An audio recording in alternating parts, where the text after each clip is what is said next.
Mandy and I talk a lot about where Jack and Rebecca happen to be, and how much we look forward to the simpler, happier times. You know, it's not Jack in war. It's not Jack and Rebecca dealing with alcoholism or even Jack's death. It's the new love. It's discovery. It's also beyond that. It's the moments when you're really figuring out if it's going to work. You know, taking these two individuals that deeply care about each other, but figuring out, it's like, well, does this fit? Does your world and my world fit outside of, you know, the vacuum that maybe we occupy when it's just us? Does it work? Does it fit? So it's fun. In that first episode, we have a lot of that. It's really about, so, I mean, it's a story about the Pearsons, but it's really a story about humanity, right? And just the universal themes, the trials and tribulations that we all have to endure as people. And I don't know if it would be the same way if the show was called something else, but the show is about us. Like, when you watch it, you should see yourself, right? A woman came up to me in the airport and she said, "You don't know what you did," right? I was like, "No, I don't," but I'm sure you're about to tell me. And she said, "The way that you and Beth dealt with your daughter coming out, you had a level of grace that I was not able to have with my own child. But I was able to see what grace looks like, and I'm going to do better." If that's not why you do it, like, you know, to really affect somebody's soul and make them want to be a better person, it doesn't get any better, man. Like, I love the show. I feel like the idea that our show brings so much joy and levity to the table is something that's underappreciated and underreported in a way. I think people tend to think of our show sort of the emotional roller coaster that we all go on, and that is very much a part of who we are, but I just don't think you can discount the other side of the coin. It's very much what the dynamic that sort of makes our show work. And again, I just don't think Dan and our writers give enough credit for that. And, you know, you look at characters, whether it's like Sully or Sterling or Justin, like they all are, you know, their characters are funny, and Beth, like Susan, these are people and characters that like constantly bring, I think, the funny to the table and the sarcastic, and that's just as much like, you know, a part of life as anything else. Like it's sort of what makes the world go round. So I'm happy that this particular episode, the premiere episode, sort of nods to that maybe more than what people are expecting from our show. It feels really good to be back at work. I really am excited for what's coming up next. I just feel like last year was such an adventure, and it left us in such a place to do something totally new. Especially in our household. So I'm really excited about what's going to happen now. It's really hard to compare because they're all, of course, individually amazing, but this one for me in particular is special. Yeah, I don't think anybody saw this coming, so. Yeah, I'm not surprised that the story is surprising and that the story is as deep as it is and as emotional, but I'm always shocked and impressed with how the writers are able to continue to come up with all this great material that they just seem to just have a knack for year after. Episode 1 of season 4 is a starting over in many ways. So it is almost as if we are starting a new series, telling a new story. And this first episode is, it's definitely a throwback to how this all started. You absolutely have to have levity, but that's part of life. You know, there are emotional, trying moments in the show, and there are times when everybody's like, "Oh God, I cried," and I'm like, "But you're happy about crying. You're hopeful about crying." There's something that this show is able to do where it inspires people to be better in their lives, communicate more, understand more, and that comes beyond the point of, "Oh man, I'm hurting." That's the rise of, "No, I'm healing," or the rise of, "Oh no, this is the better part of life." And personally, that's what I think of when I see this show. I don't think about tissue boxes. I don't think about devastation. I think about hope. I think about the best part of life that's discovered, and you get to really, really embrace because you're seeing it and you're locked in on it, and it's real. It's just real. Yeah, they do. Like, they say, like, "Oh God, I can't wait to cry again," and everything like that. I'm like, I get it. Like, there's something very cathartic, very purging about sort of just letting it out, right? I think the show gives people permission to let stuff out that you don't even realize that you've been holding on to.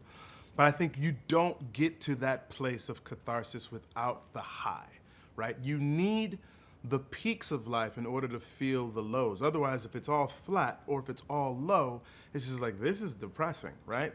So I don't think our show is depressing. Even though you cry, ultimately it is uplifting. And I think those moments of joy are what allow people to come back week in and week out. I mean, I think when you're lucky enough to be on a show like this that sort of has found an audience like we have, to be able to, have that direct connection to an audience and for them to sort of see themselves in these characters really speaks to the universal appeal of what the magic that I guess we've sort of found. It's incredible. I mean, I feel the same way. I read the script and obviously I feel like I relate most to Rebecca because it's like wearing a comfortable pair of shoes at this point, but I can see myself in bits and pieces of every single character. And again, I think that just speaks to how elevated the writing is, but also how grounded it is at the same time. There is like a lot of lightness, and I like one of the people comes to mind, like I love watching Justin and all of his scenes, and the way that anytime we kind of go too far in one direction, we always kind of bring it back in the other direction. We always make sure there's some kind of laugh or some kind of way to come out of anything that gets too heavy. And I love that Beth gets a lot of like funny lines and things that I enjoy saying and enjoy playing. And there are moments even between Beth and Randall that are light. It's just them trying to, experience parenthood together or experience, this relationship thing together. And there's a lot of playfulness to it. There's playfulness with Jack and Rebecca, with Toby, especially, he and Kate have a lot of playfulness. So I think there's a good balance that goes on. I don't think we ever go too far in one direction without bringing it back to the lighter side. Every single thing that happens, right? It's a ripple effect, and that we're all connected in some way, shape, or form. And that stands true for this episode, obviously in a very personal way for Kate. So I'm really excited. So he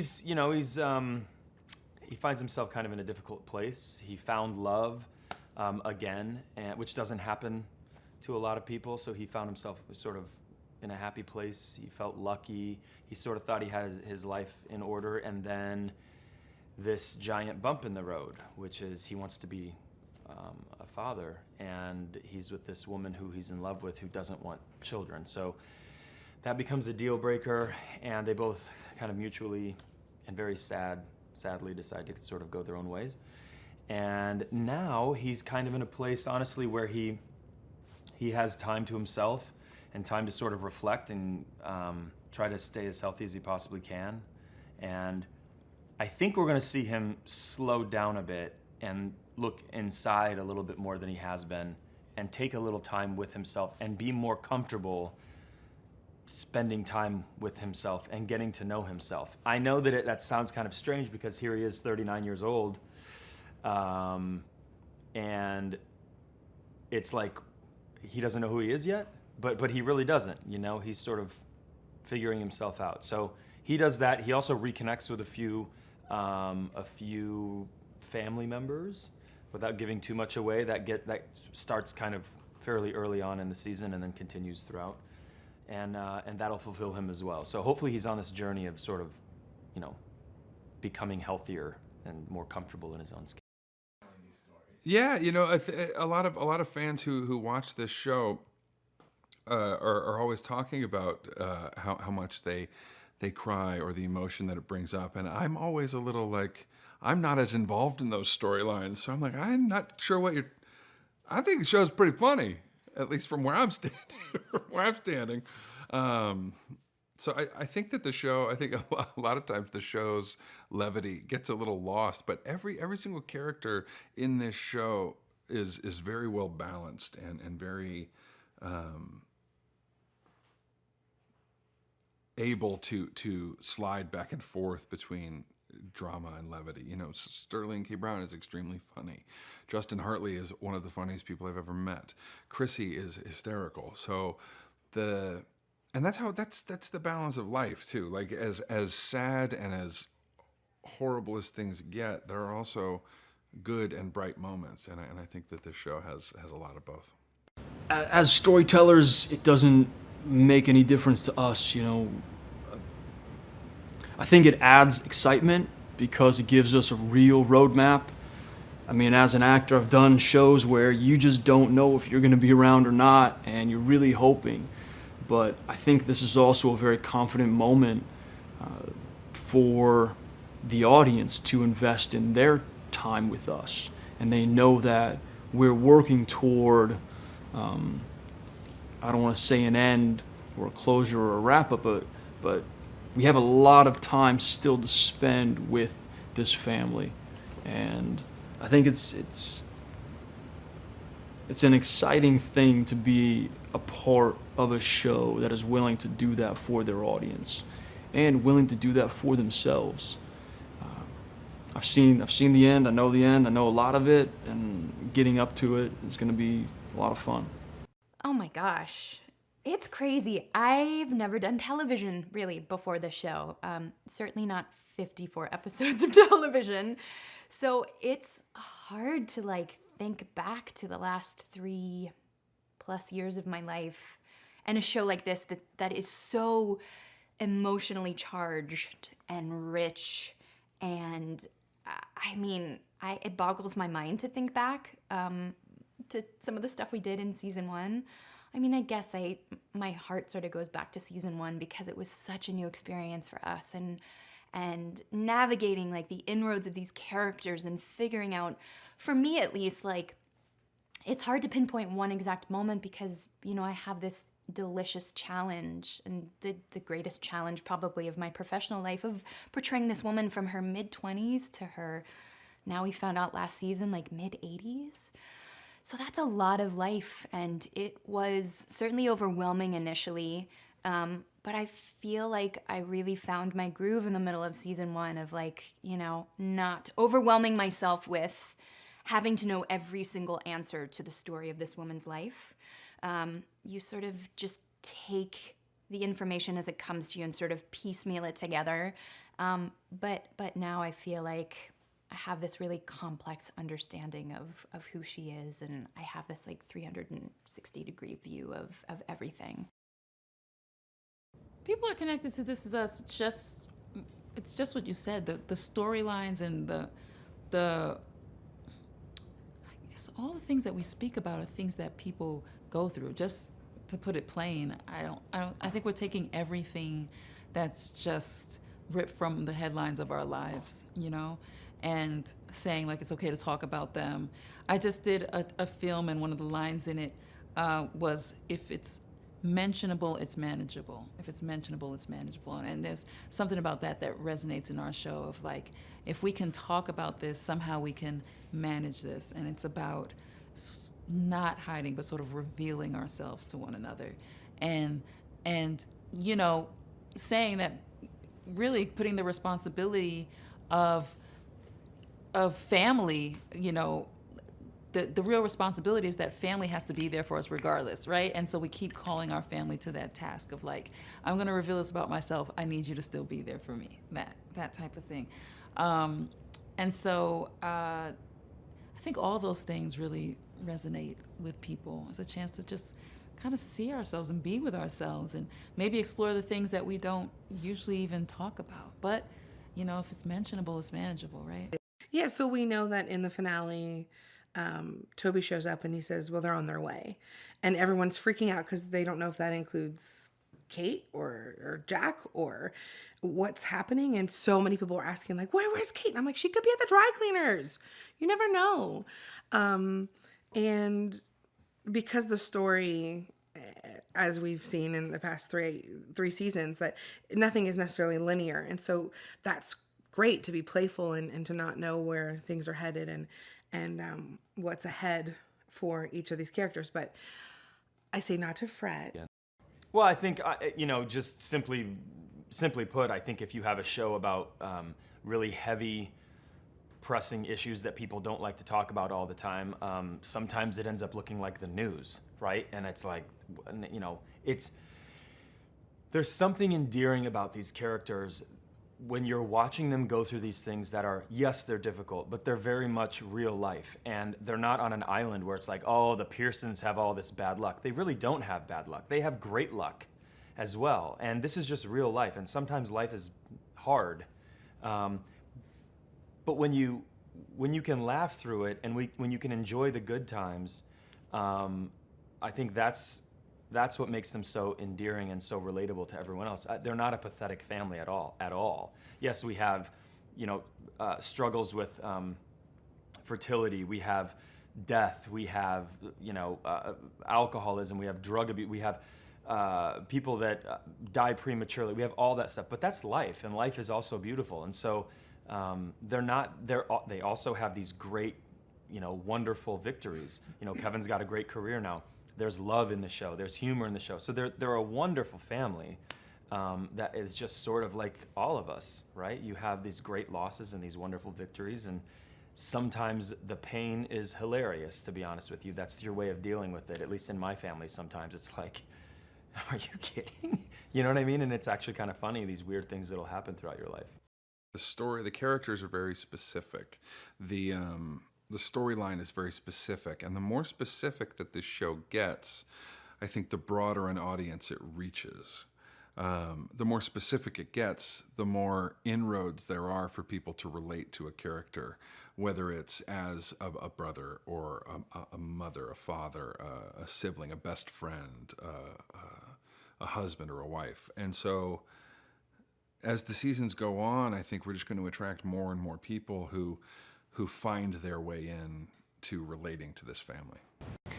I think people relate to the stories because they're very simple and easy to understand. You know, there are many fathers out there. There are many husbands. There are many wives. There are many mothers. There are fundamental roles we have in society, in different cultures, that everyone gets to experience. You know, the joy of family, the loss of family, the joy of parenthood, I have no idea what that's like of parenthood. Being a son, being a daughter. They're the most fundamental experiences of humanity, and everyone goes through them. So to see these stories on screen and to know that their lives, the audience, is not too dissimilar from our lives, the players, I think that is what makes people really embrace the show. Is, oh, those are my stories up on that screen. It's not just Jack and Rebecca or Kevin, Kate, and Randall. Like, that's my story.